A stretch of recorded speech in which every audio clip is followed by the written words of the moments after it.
In the city of El Paso, there's a bridge that connects the United States with Mexico. It is one of two bridges that connect thousands of people to the neighborhoods of Juarez, Mexico, and the Segundo Barrio of El Paso. The Segundo Barrio has always been an immigrant community and has a long history of being an impoverished area of El Paso. For many years, it was the lowest income zip code in the United States. In 2010, Juarez was labeled the murder capital of the world. In 2011, it posted a death toll of over 3,000 people killed. Many people fled the violence of Juarez to El Paso and the relatively secure Segundo Barrio, which has its own impoverished conditions.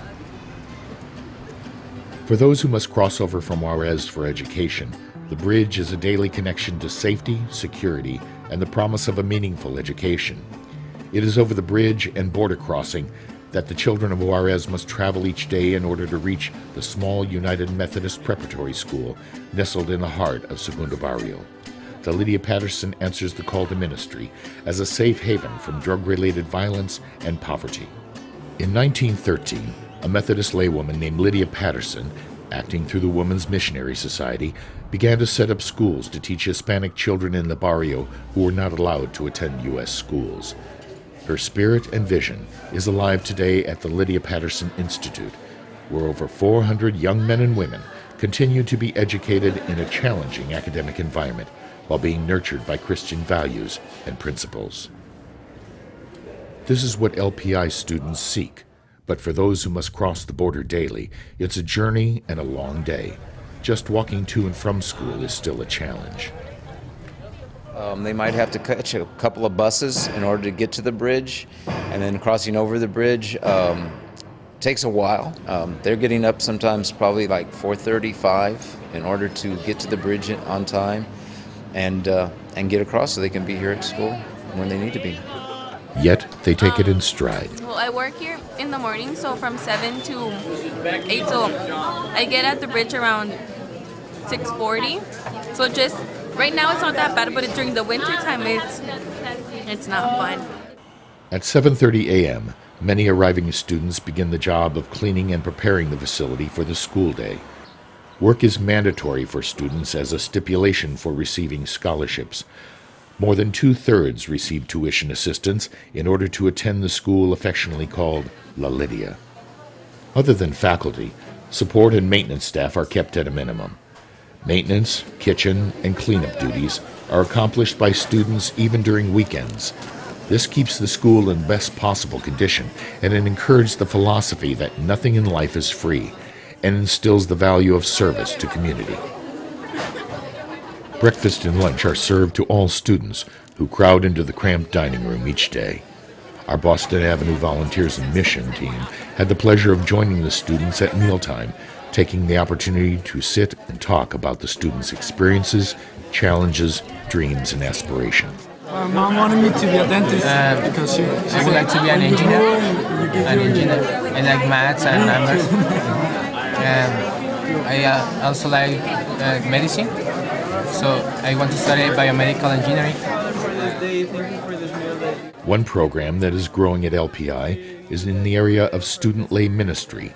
The program has been developed in response to the need for bilingual and bicultural leaders to assist in developing ministries in the growing U.S. Hispanic population. Lydia Patterson is way different because we get to share about God and everything. So I like that presence with everybody and how it feels. You know? Are you going to go into ministry? Probably, yes. That's my plan. Academics at LPI are rigorous. The faculty is talented. Many teachers are Lydia graduates themselves and have gone on to be distinguished university graduates, returning back to La Lydia to teach.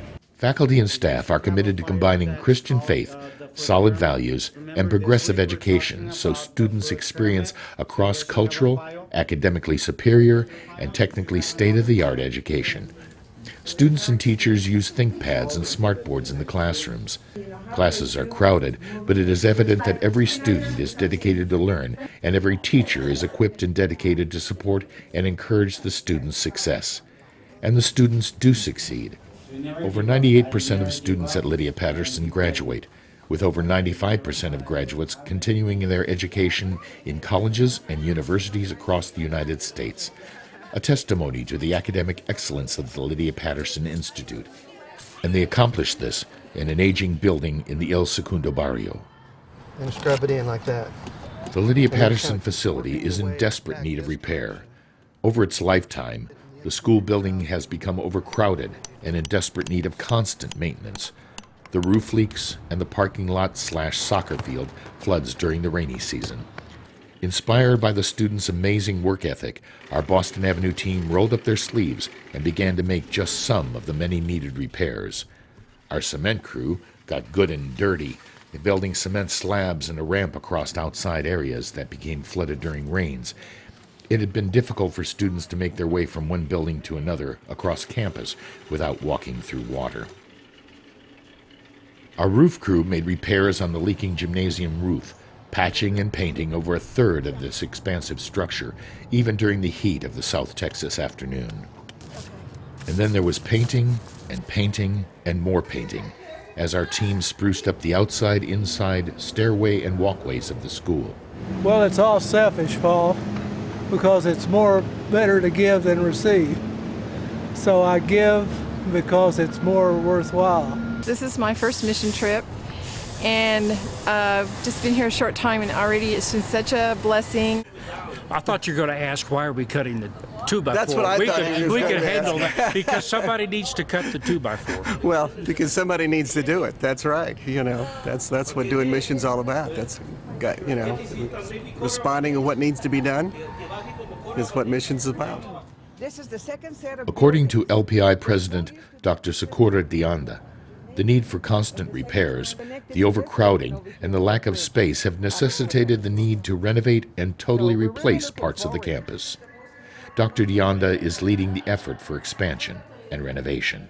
That new building will include a new chapel, new student services for the students, a new cafeteria, dining area, and the Spiritual Development Center will also be next to the chapel this time.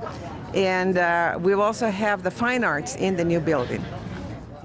Getting to know the students is an important part of the mission, whether it's playing basketball on a newly painted basketball court, joining the gymnastics class and learning how to dance the wobble, or cheering on the Lydia Patterson Lions during a volleyball game against a rival school from Clinton, Texas. Interacting with the students and faculty teaches the importance of just being here, in person, and letting all at La Lydia know that Boston Avenue cares about LPI's success. During our visit, we were treated to the music of La Lydia's mariachi band as they welcomed students from the Esperanza Azteca Orquestra Sinfónica of Juarez. This is the first time this orchestra has crossed the border to perform at the Abraham Chavez Theater in the El Paso Civic Center. The Symphony and Chorus program is based on the El Sistema model that Boston Avenue Church is developing under our newest staff member, Jose Luis Hernandez Estrada. The goal is to provide instruments, superior instruction, and the encouragement in the development and expression of music. The arts are an important part of education, and music can bring hope and guide students to achieve in profound ways. The Esperanza Azteca Sinfónica and Chorus gave us just a sample of what is possible.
It has been said that hope has two beautiful daughters.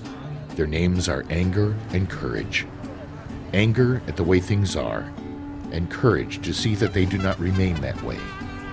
The students and faculty of LPI are continually changing the lives of young men and women of Ciudad Juarez and Segundo Barrio of El Paso. Lydia Patterson Institute, with the help and financial support of the United Methodist Church, will continue to build bridges in order to create a better world for those on both sides of the border.